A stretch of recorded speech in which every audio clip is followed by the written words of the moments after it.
Magbalat tayo ng suha. Suha from USA, sabi niya. This is, dito tayo umpisa. Diba?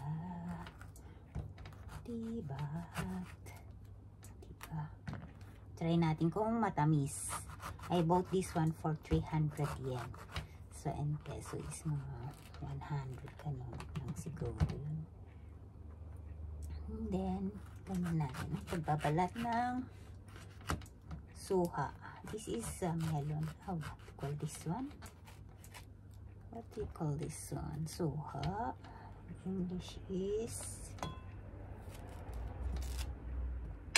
this is sour fruit.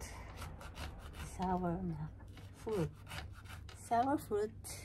This one is sour fruit. Yeah. Naubos na yata ang oras ko sa pagbabalat dahil sa makapal. It's so thick. Nakakapanglaway. And ready for sour again. And sour again. Oh yeah. Lumabas na. This one.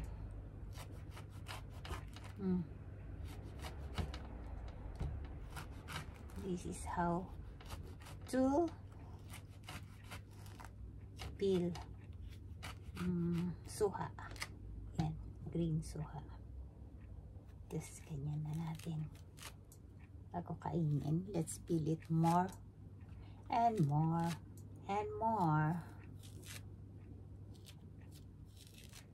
Yan. Lapit na.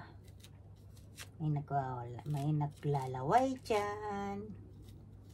May tululaway dyan na gaya ko. Tanggalin lang natin kasi makapal siya eh. So thick.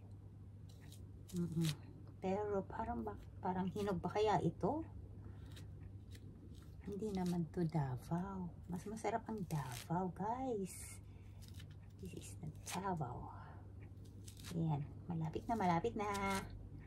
Pag na mainit, ito na po. Hahatiin na natin, guys. Okay. Ganyan natin para maganda ang pagkahati niya sa gitna. Ayan. Chirin! Chirin! Ayan. Look! It's juicy, but it's color white. And let's try to taste. How's the taste of this one? Ay, paano natin iti-taste yan?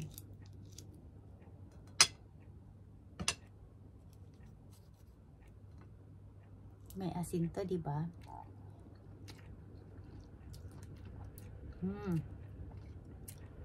Sweet and sour. The taste is sweet and sour. Let's eat.